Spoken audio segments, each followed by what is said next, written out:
हर खबर पर होगी आपकी पकड़। डाउनलोड कीजिए एबीपी लाइव ऐप। बिहार में विपक्ष के नेता तेजस्वी यादव ने कल एबीपी न्यूज से बातचीत की। मेरे सहयोगी सुमित अवस्थी के साथ कोरोना की वजह से बने हालात को लेकर बातचीत चल रही थी। इसी बीच एक सवाल पर तेजस्वी यादव तिलमिला उठे। सवाल विपक्ष के इस आरोप को लेकर पूछा गया था कि खुद तेजस्वी बिहार में नहीं है और बिहार सरकार पर बेवजह सवाल उठा रहे हैं। सबसे पहले आप देखिए इस सवाल के पूछते ही तेजस्वी यादव किस तरह जवाब देने से बचते रहे। तिलमिला गए थे तेजस्वी यादव। देखिए इस इंटरव्यू को। बहुत बहुत धन्यवाद तेजस्वी जी वक्त निकालने के लिए। मेरा पहला सवाल और सीधा सवाल, आप ठीक हैं, स्वस्थ हैं, कोई दिक्कत तो नहीं इस कोरोना के वक्त में? नहीं, हम तो स्वस्थ हैं, लेकिन हमारे जो लोग हैं, जो श्रमवीर हैं, वो सुरक्षित नहीं हैं। और आप लोग सब लोग जानते हैं कि काफी बड़े तादाद में जो हमारे भाई मजदूर जो बाहर फंसे हुए हैं, वो लोगों की काफी परेशानियां हैं। और हम सब लोग जो है इसी उम्मीद से, इसी आशा से कि सभी पक्ष हो, विपक्ष हो, सरकारें हो, जनप्रतिनिधि हो, सब लोग जो है इनकी सेवा में लगे, इनके इस दुख के घड़ी में खड़े रहें। और मैं उम्मीद करता हूँ आपके चैनल के माध्यम से मैं जो कोरोना योद्धाएं हैं, चाहे वो डॉक्टर्स हो, नर्स हो, या स्वास्थ्य कर्मी हो, पुलिस वाले हो, फल बेचने वाले, सब्जी बेचने वाले, दूध बेचने वाले, और जो इस वक्त जो अदर एसेंशियल सर्विसेज जो दे रहे हैं, उनको हम दिल से धन्यवाद देते हैं, उनको सलाम करते हैं।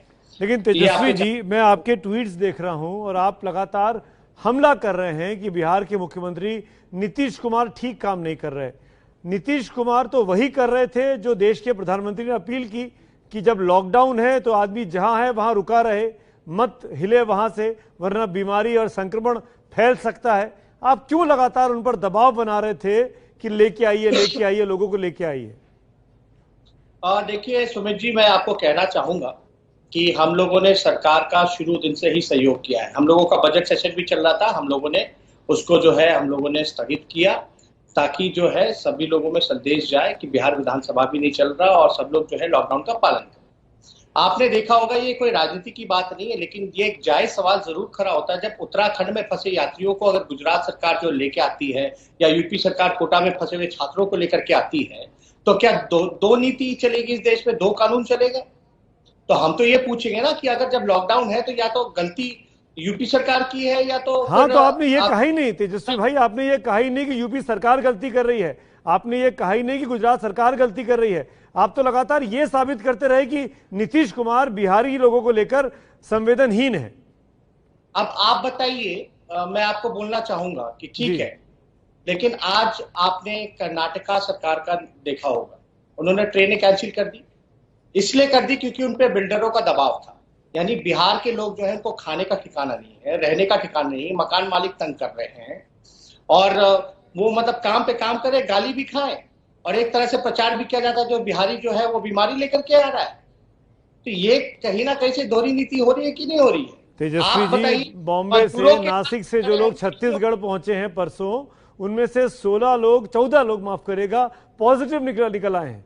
अगर मान लीजिए एक भी संक्रमित व्यक्ति, इसमें आप बिहारी की अस्मिता के साथ क्यों जोड़ रहे हैं? बीमारी तो किसी को भी लग सकती है, भगवान ना करे कोई एक बीमार आदमी आ जाए बिहार के अंदर, तो आप सब लोग उसके असर में आ सकते हैं। आप पूरी बात सुने कि आप बिहार के लेबर या प्रवासी जो है वो बीमारी लेके आए। सरकार कहां थी? लॉकडाउन क्यों नहीं कराया? देर क्यों कराई गई? आप नरेंद्र मोदी को घेरिए ना, आप बीजेपी को घेरिए ना, आप नीतीश कुमार को निशाने पर क्यों ले रहे हैं? ये जो लोग आए हैं, विदेशों से आए हैं, क्या सरकार की क्या इंतजाम थे एयरपोर्ट पे? क्यों नहीं स्क्रीनिंग कराई गई? क्यों नहीं टेस्टिंग कराई गई? इस पे आप बहस कीजिए। सरकार जो है पूरी तरीके से, कितने टेस्टिंग किट्स जो है बिहार में दिए गए हैं, कितने के डबल इंजन की सरकार है, क्यों नहीं बिहार में वेंटिलेटर्स दिए गए? पीपी किट्स क्यों नहीं मिल रहे हैं? जो डॉक्टर जो अपनी जान की बाजी लगा करके जो सेवा कर रहे हैं, जो इलाज कर रहे हैं, जो जीवन दाता है, उनके लिए क्या सरकार ने किया है? अगर इन कमियों को हम नहीं गिनाएंगे तो कौन गिनाएगा? तो जो लोग सवाल नहीं करेंगे, अगर हम सुझाव नहीं देंगे तो कौन करेगा? मरकज से निकलकर पहुंच गए देश के कोनों कोनों में, बिहार में भी आ गए। क्या आपको लगता है कि वो काम जायज हुआ? उस पर आपकी क्या राय है, जिस तरीके से जमात के लोगों के जरिए कोरोना फैल गया? एक तरीके से रंग जो दिया जा रहा है कि एक समुदाय द्वारा जो ये लिया है, अभी आपका और हमारा जो दुश्मन है, पूरे विश्व का जो दुश्मन है, वो कोरोना है। हाँ, हमको मिलके लड़ना है। तो मौलाना साद की अगुवाई में जो जमात लगी दिल्ली में, जिसमें करीब 15,000 लोग आए 15-20 दिन के अंदर, और जो देश भर में फैल गए, और जिन्होंने बाद में छुपाई बीमारी को, उन पर आपकी क्या राय है? उन पर आपकी क्या राय है तेजस्वी भाई? देखिए, राजनीति करने का सवाल नहीं, आपके जितने प्रश्न हैं वो समस्याओं का निदान करने के लिए नहीं है, कमियों को गिना करके, गलतियों को मान करके सुधारने के लिए नहीं है। आप मानेंगे जमात ने गलती की? जो है वो केवल राजनीति से पीड़ित है। आप मानेंगे मौलाना साद ने गलती की कि नहीं मानेंगे? आप जो है इस मामले में इन सब चीजों पे बढ़ावा ना दें।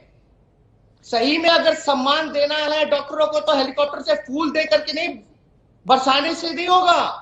तो आप ये कह रहे हैं कि हेलीकॉप्टरों से और प्लेन से जो सम्मान इस रविवार को दिया गया वो गलत काम किया भारत सरकार ने? उस सम्मान के वो हकदार नहीं है, क्या आप ये कह रहे हैं? आप पूछेंगे, हम जवाब देंगे कि मध्य प्रदेश में विधायकों को लाने के लिए चार्टर्ड प्लेन भेजा जाता, उनके लिए पैसा, लेकिन रेलवे जो है पैसा ले रही है। आप मेरे सवाल का जवाब नहीं दे रहे तेजस्वी जी। जो संडे के दिन, बीते रविवार के दिन भारतीय सेना ने सम्मान किया डॉक्टरों का, क्या वो गलत किया? जो पुष्प वर्षा की गई, क्या वो गलत किया? वो ठीक है, सम्मान किया। आप देखिए फिर वही बात, नहीं, आप ठीक से बोलिए ना। आप ऐसा लग रहा है कि आप राजनीति कर रहे हैं। आप सरकार की खामियां गिनाई है कि पीपीई किट नहीं किया, पर सम्मान का विरोध क्यों कर रहे हैं? कितने मिला, कितने लोगों को कोरोना पॉजिटिव हो गया, कितने ये बोलिए, बिल्कुल बोलिए, पर सम्मान का विरोध क्यों कर रहे हैं? सम्मान का विरोध क्यों कर रहे हैं? मौलाना साद का बचाव क्यों कर रहे हैं? मरते 6 लोग भूख से मरते। आप मौलाना साद का बचाव क्यों कर रहे हैं? उनकी आलोचना क्यों नहीं कर पा रहे हैं?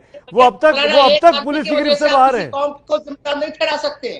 मैं कौम को नहीं ठहरा रहा हूं, कौम को आज नाम आपने लिया। मैं मौलाना साद स्पेसिफिकली बोल रहा हूं। मैं मौलाना साद स्पेसिफिकली बोल रहा हूं, जो 5 नोटिस के बाद भी सामने नहीं आया है। मैं उनकी बात कर रहा हूं। तो देखा आपने तेजस्वी यादव को। मैं एक बात और आपको बता दूं, एक सवाल और आपको बता दूं। जब सुमित अवस्थी ने तेजस्वी यादव से पूछा कि आप कहां हैं, बिहार में हैं कि दिल्ली में हैं, तो वो भड़क गए। अब हमारे साथ खास मेहमानों का एक पैनल जुड़ा हुआ है। बीजेपी के प्रवक्ता शाहनवाज हुसैन हमारे साथ हैं, आरजेडी नेता शक्ति यादव हैं, जेडीयू के प्रवक्ता राजीव रंजन और बिहार कांग्रेस के प्रवक्ता अजय उपाध्याय हमारे साथ हैं। हम चर्चा की शुरुआत करें। न्यूज रूम से मेरे वरिष्ठ सहयोगी पंकज झा भी जुड़ेंगे। हम चर्चा की शुरुआत करें उससे पहले मैं आपको सुनवाना चाहती हूं कि जब तेजस्वी यादव से पूछा गया कि आप सरकार के ऊपर इतने सवाल उठा रहे हैं, आप कहां हैं, बिहार में या दिल्ली में? सुनिए क्या कहा उन्होंने। बात बताइए तेजस्वी जी, आप बिहार में नहीं है क्या? आप दिल्ली में फंस गए लॉकडाउन में क्या? आप कहां हैं, कहां से लाइव कर रहे हैं? अच्छा सवाल पूछ रहे हैं। हम जो है लॉकडाउन में, आपको पता था क्या लॉकडाउन होने वाला है? नहीं, हमको तो नहीं पता। मैं आपसे पूछ रहा हूं, आपके विरोधी आप पे हमला कर रहे हैं कि आप दिल्ली में रहते हैं, आप पटना में नहीं रहते हैं। मैं आपसे पूछ रहा हूं आप कहां से हैं, अभी कहां से लाइव हैं? दिल्ली से हैं, पटना से? भैया एक बात बताएं जी। जो हम लोगों ने किया है वो सरकार जो है, जो सुझाव जो हमने दिए वो बार बार जो है आप उसी को करना। आप मेरे सवाल का जवाब दीजिए ना। जेडीयू के नेता हैं अरविंद निषाद, जो कि प्रवक्ता हैं, वो ये लिखते हैं ट्वीट में, आज का ट्वीट है, कि आप हर आपदा में बिहार से अनुपस्थित क्यों हो जाते हैं? प्रवासी नेता प्रतिपक्ष की भूमिका में कब तक रहेंगे आप? कोरोना आने वाला है, आपको पता था लॉकडाउन आने वाला है, तो इसका मतलब आप पटना में नहीं है। इसका मतलब हमारे आपके चैनल ने कई बार हमारे रैलियों को कवर किया है। अगर हम निकलेंगे, अगर भीड़ हो जाएगा तो क्या आप जिम्मेदारी लोगे? नहीं, बिल्कुल नहीं लेंगे। आपकी भीड़ है, आपको जिम्मेदारी लेनी होगी। पर आप अभी दिल्ली में हैं। अब आप मुझे बताइए, अब आप मुझे बताइए, अब आप मुझे, हाउस से निकले हैं क्या? कोई नहीं निकल सकता है। लॉकडाउन है, सोशल डिस्टेंसिंग का टाइम है। हर रोज एबीपी न्यूज और मेरे से एंकर्स अपील कर रहे हैं कि आप सोशल डिस्टेंसिंग में घर के अंदर रहिए, लॉकडाउन में रहिए, उसके नियमों का कड़ाई से पालन करिए। आप कर रहे हैं, जान के मुझे अच्छा लगा। तो चलिए, मेहमानों का एक बड़ा पैनल हमारे साथ जुड़ गया है। मैं शुरुआत आरजेडी नेता शक्ति यादव से करूंगी। शक्ति यादव जी, ऐसा क्या पूछ लिया सुमित अवस्थी ने जो इतना बेचैन हो गए, इतना परेशान हो गए तेजस्वी यादव? यही तो पूछा ना कि आप बिहार में हैं या दिल्ली में हैं? हेलो, मेरी आवाज आ रही है? हाँ, मिल रही है मुझे। मैं एक बात सबको स्पष्ट तौर पे करना चाहता हूँ कि लॉकडाउन जब देश के अंदर हुआ जनता कर्फ्यू के बाद, तो नियम ये कहता है कि जो लोग जहाँ हैं वहीं रहें, होम स्टे करें। यह सवाल अपेक्षित प्रतीत नहीं होता है कि आप कहाँ हैं। सवाल ये उठता है कि जो सवाल जिन सरकारों से अपेक्षित है, अब सवाल आप लोगों से, आप लोग एक काम करते हैं, हम पत्रकार जो हैं, आप नेताओं को सवाल भेजना शुरू कर देते हैं, जब आप टिक कर दें उस पर करेक्ट का, तो हम पूछ लेंगे सर आपसे। अब सवाल आप बताएंगे हमें। नहीं तो ऐसा है शोभना जी कि माफ करेंगे, मैं आपको कोई एलिगेशन नहीं लगा रहा हूँ। कुछ लोग ऐसे भी हैं जो लोग गृह मंत्री से पूछते हैं कि एक सवाल अगर आपकी कृपा हो तो पूछूं। ये सवाल नहीं, ये सवाल है कि प्रतिपक्ष की जो अपनी नैतिक जिम्मेदारी है उन जिम्मेदारियों का हम निर्वहन करेंगे, लेकिन जो सवाल सरकार से अपेक्षित है वो सवाल प्रतिपक्ष नहीं दे सकता। हमारा दायित्व है सवाल को उठाना कि जो परिस्थितियां देश के अंदर में है, जो प्रवासी मजदूरों का है, उन सवालों को आप नहीं उछल कर सकते हैं। अगर कोई दुखी है, कोई लाचार है, कोई दुख की तकलीफ से तड़प रहा है, और डिफरेंट स्टेट जो भाजपा शासित राज्य है, शक्ति यादव जी आपकी बात ठीक है, आप बिल्कुल ठीक है, आप विपक्ष में बैठे हैं, सरकार से सवाल पूछना आपकी जिम्मेदारी भी है, आपका कर्तव्य भी है, बखूबी आप निभाने की बात कह रहे हैं। मेरा सवाल आपसे ये है कि सुमित अवस्थी ने बहुत सीधा सा सवाल पूछा था, तो इस तरह का रिएक्शन देना, इस तरह से बात करना क्या आप वाजिब मानते हैं? देखिए, मैंने तो उनके बयान में कोई करवाहट कर, देखिए सुमिता अवस्थी मेरे मित्र है, अच्छे पुराने मेरे संबंध है, लगभग 15-20 वर्षों का, और मैं उनका सम्मान भी करता हूँ। लेकिन सवाल यह है कि आपने जो सवाल पूछा उन सवालों पर उन्होंने लॉकडाउन का हवाला दिया, तो कोई सवाल बनता ही नहीं। लेकिन अगर उन्होंने कहा जिन सवालों को, उसमें हमें तो ऐसा भी लगा कि हमने किसी को सम्मान को ठेस पहुंचाया। लेकिन मैं ये कहना चाह रहा हूँ, तेजस्वी यादव क्या छिपाना चाहते थे? तेजस्वी यादव सिर्फ ट्वीट के जरिए ही सवाल पूछना चाहते थे सरकार से, जनता के बीच में। ऐसा थोड़ी है कि आप विपक्ष के नेता हैं तो आप मदद के लिए नहीं उतरेंगे।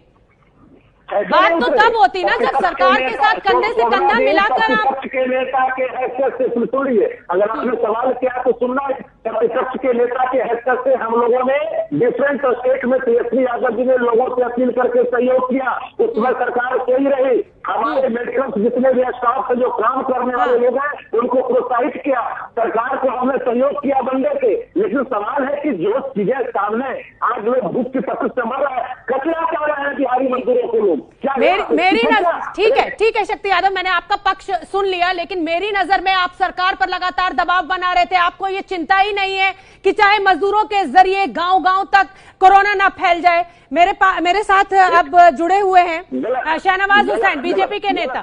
शक्ति यादव मुझे अब शहनवाज हुसैन से भी बात कर लेने दीजिए।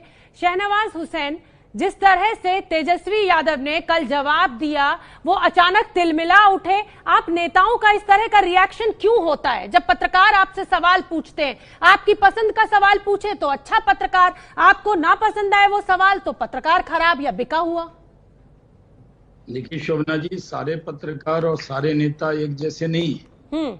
ये मैं नहीं कहता कि हम तो कभी तिलमिलाते भी नहीं है, इसलिए आप नेताओं का जब ऐसा मत कहिए। गिरिराज सिंह की बाइट भी मैं चलवा सकती हूँ अभी।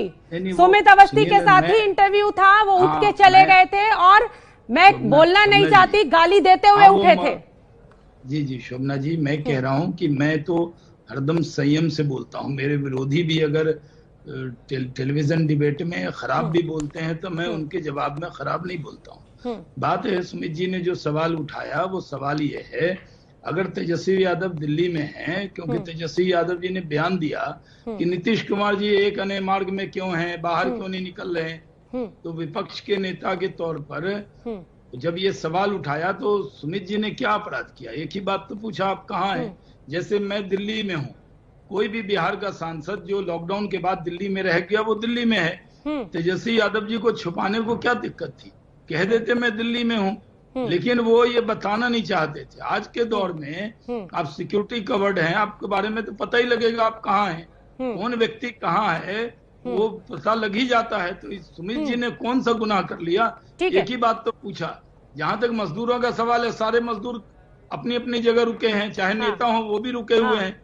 उसको कई मजदूर कहते फंसे हुए हैं। सवाल ये है कि जहाँ भी मजदूर फंसे हुए हैं उसके लिए बिहार सरकार भी ट्रेन भेज रही है। यहाँ तक कि कर्नाटक में भी जब कहा कि वहां नहीं भेज रहे तब भी बिहार सरकार ने कहा। हम लोग भी कहते हैं कि कर्नाटक में भी जो मजदूर आना चाहते हैं उनको नहीं रोकना चाहिए, उनको आने देना चाहिए।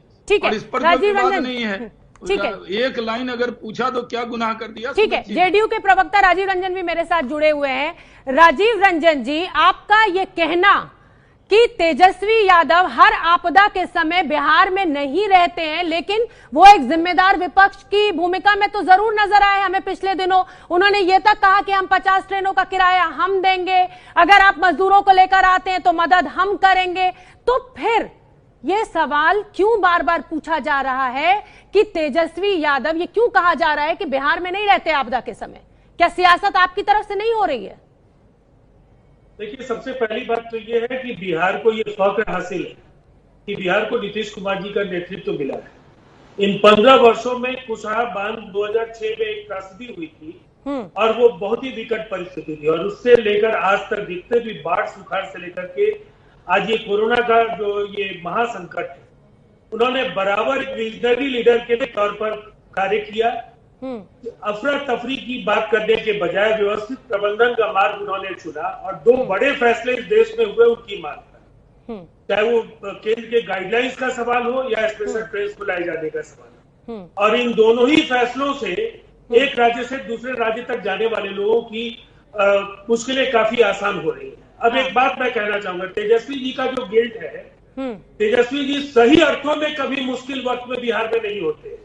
आज ये लॉकडाउन एक कारण हो सकता है, लेकिन इसके पहले चमकी से जब बच्चे जूझ रहे थे उस समय भी मेरा यही सवाल है कि चलिए तेजस्वी जी तो दिल्ली में बैठे हुए हैं, कुछ कर नहीं रहे हैं आपके मुताबिक, आप तो बिहार में हैं, आप तो पटना में मौजूद हैं, सत्ता में बैठे हुए हैं, तब आपके राजधानी में पानी भर जाता है, चमकी से 100 से ज्यादा बच्चे मर जाते हैं, जहानाबाद में एम्बुलेंस नहीं मिलती है।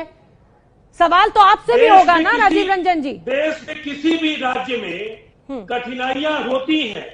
आप जब कंपेयर करेंगी, तुलनात्मक अध्ययन करेंगी, तो बिहार ने संकट से बेहतर तरीके से अगर जूझने का तरीका सीखा है तो इसका श्रेय नीतीश कुमार जी को जाएगा। उन्होंने बार बार बेहतर प्रबंधन। आप ये क्यों नहीं कह रहे कि तेजस्वी यादव ने जब सवाल उठाने शुरू करे तो आपको ये ऐलान करना पड़ा कि हम किराया भी देंगे और 500 रुपए भी देंगे?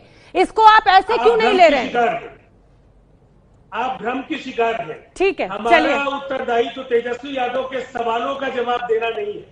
ठीक है, विपक्ष के नेता हैं और जन अपेक्षाओं की कसौटी पर खरा उतरना है। ठीक है, नीतीश कुमार जी ने बराबर ये माना कि आलोचनाओं का। अजय उपाध्याय का मैं रुख करना चाहूंगी। राजीव रंजन जी बने रहिए आप मेरे साथ, कांग्रेस के प्रवक्ता भी मेरे साथ मौजूद हैं। अजय उपाध्याय जी, आप तो बहुत बेहतर तरीके से वाकिफ हैं, कांग्रेस के नेता तो हमेशा पत्रकारों के ऊपर ही आरोप लगाते रहते हैं कि हम सवाल जो है वो विपक्ष से पूछ रहे हैं, सत्ता पक्ष से नहीं पूछ रहे हैं। तेजस्वी यादव से इतना ही तो पूछा था कि आप बिहार में हैं कि दिल्ली में, क्यों तिलमिलाहट?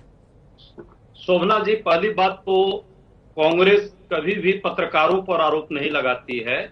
कुछ गोदी मीडिया के पत्रकार जरूर ताली बजाने का मन कर रहा है सर मेरा। बहुत चर्चाएं होती है, आपने देखा होगा कुछ दिन पहले सर आपने अपने प्रवक्ताओं को भेजना बंद कर दिया है डिबेट में। अध्यक्षा पर किया सर, आप लोगों ने अपने प्रवक्ताओं को भेजना बंद कर दिया है। कभी आरोप नहीं लगा है। और सुमित जी भी का भी मैं कार्यक्रम लगातार देखता हूँ पिछले दिनों से।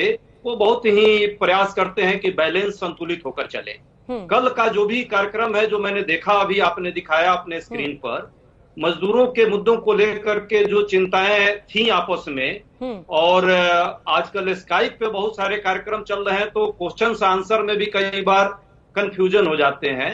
मुझे लगता है कि हर आदमी को अपनी मर्यादा का भी ख्याल रखना चाहिए, राजनेता को भी, पत्रकार को भी। और मुझे लगता है कि गरिमा और विश्वसनीयता का एक प्रश्न तो है ही आज के समय में। पत्रकारिता पर भी प्रश्न लगा है और बहुत हद तक भाषा की मर्यादा पर। अजय उपाध्याय जी, अगर आप सिर्फ नेता अपनी लकीर का ध्यान रख लेना तो पूरे समाज का उत्थान हो जाएगा। हम पत्रकारों को सवाल उठाने की जरूरत नहीं पड़ेगी अगर सत्ता पक्ष अपना काम ईमानदारी से करे और विपक्ष अपना काम ईमानदारी से करे। मेरे राजनीतिक संपादक पंकज झा मुझसे जुड़े हुए हैं। अच्छी बात आपने कही। हाँ, पंकज झा मेरे साथ जुड़े हुए हैं। पंकज झा, एक पत्रकार होने के नाते मैं इसको अपना मेडल मानती हूं कि कोई नेता मुझसे नाराज हो जाए, मेरे सवालों से विचलित हो जाए। क्या ये एक दल की समस्या है या ये सभी दलों की परेशानी है? नहीं, ये जो परेशानी है वो सभी दलों की है। और देखिए, कहावत है बहुत पुरानी, मीठा मीठा गप और कड़वा कड़वा थू। जब आपको सवाल पसंद नहीं हो तो आप ऐसे घेराबंदी करने लगते हैं। बहुत दिनों से इस बात की चर्चा थी, वो लोग सवाल एक दूसरे से पूछ रहे थे कि आखिर तेजस्वी यादव कहाँ हैं। कल सुमित ने यही सवाल पूछ लिया उनसे बहुत मर्यादित तरीके से कि आप कहाँ हैं, पटना में हैं या फिर दिल्ली में हैं। इस बात का वो सीधा साधा जवाब दे देते, लेकिन इस बात पर वो उखड़ गए और उखड़ते चले गए। फिर उन्होंने भाषा की मर्यादा भी नहीं रखी। वो थोड़ा बहुत सीख लेते तो लालू यादव जो कि आरजेडी के सुप्रीमो हैं, उनके पिता हैं, उनके खिलाफ स्टोरी होती थी। कुछ घंटे बाद लालू यादव से हम लोग मिलते थे, मुस्कुराते हुए मिलते थे, हालचाल पूछते थे। सवाल जब वो इंटरव्यू जिनका करना है, वो जो बार बार कहा जाता है कि सत्ता पक्ष से सवाल क्यों नहीं होता, विपक्ष से सवाल होता है। सामने इंटरव्यू देने के लिए खुद बैठे हुए थे तेजस्वी यादव, तो तेजस्वी यादव से ही सवाल होंगे और जाहिर सी बात है जिसकी चर्चा थी वो सवाल पूछा गया, उसकी बड़ी शालीनता से जवाब दे देते। इसमें मिर्ची लगने वाली कौन सी बात थी, जिस बात को लेकर के कल से हमारे चैनल को लगातार ट्रोल किया जा रहा है और आरजेडी के ऑफिशियल ट्विटर हैंडल से। तो ये सोची समझी रणनीति के तहत वो कर रहे हैं, ये उनकी बात है। इस वक्त में ये वो काम कर रहे हैं, कोरोना के संकट में लोगों की मदद करने के बदले इस तरीके से वो चल रहे हैं। ठीक है पंकज, आप बने रहिए। शक्ति यादव हमारे साथ आरजेडी के नेता जुड़े ही हुए हैं। शक्ति यादव जी, अब कोई पत्रकार आपसे सवाल पूछ लेगा और वो सवाल आपको सूट नहीं करेगा तो आप अपने ऑफिशियल ट्विटर हैंडल से ट्रोलिंग कराएंगे क्या? तेजस्वी यादव जमीन पर उतरना छोड़ के अब इस स्तर पर आ चुके हैं। नहीं, आप मैं इस बात को बिल्कुल पूरी तरह से खंडन करता हूँ। जिन लोगों ने सवाल खड़ा किया कि तेजस्वी जी हर आपदा की स्थिति में बिहार में रहते हैं, जो लोग मॉरिशस छोड़ के चले गए थे पटना डूबे हुए हालात में, सवाल उनसे भी होनी चाहिए। आपने किया भी है सवाल। हम उनसे आना चाहते, जो पत्रकारों को बिहार के लोगों ने, बिहार के जदयू के नेताओं ने किस तरह से थ्रेट किया था, आप उस फुटेज को भूल तो नहीं गए होंगे। वो फुटेज आज के साथ अभी ही मौजूद होगा। सवाल यह है कि नेता प्रतिपक्ष अगर लॉकडाउन के बाद जहाँ है तो है, यह सवाल कहीं से ठीक है, जहाँ है हम नियमों का उल्लंघन नहीं कर रहे हैं, लेकिन हमारी जो नैतिक जिम्मेदारी है प्रतिपक्ष होने के नाते इन सवालों को हम रखेंगे और उन सवालों को का जवाब अगर देने का नेता प्रतिपक्ष से तो निश्चित तौर पर कहीं न कहीं बात है। कड़वाहट को मैं तो किसी पत्रकार को कड़ा से कड़ा सवाल पूछने की इजाजत है। डेमोक्रेसी में चौथा स्तंभ है लोकतंत्र की पत्रकार का, हम सम्मान भी करते हैं, लेकिन एक बात भी मैं ईमानदारी से कहता हूँ। चलिए, अच्छा लग रहा है सुनकर, अच्छा लग रहा है कि कम से कम आप नेता जो है वो हम पत्रकारों को, मीडिया को चौथा स्तंभ तो मानते हैं। हम बस आपसे यही उम्मीद करते हैं कि जो इज्जत हम आपको देते हैं, सिर्फ सवाल पूछना हमारा पेशा है। शक्ति यादव, सवाल उठाना हमारा पेशा है, हमारी जिम्मेदारी है। बहुत बहुत धन्यवाद आप सभी मेहमानों का इस चर्चा में हमसे जुड़ने के लिए।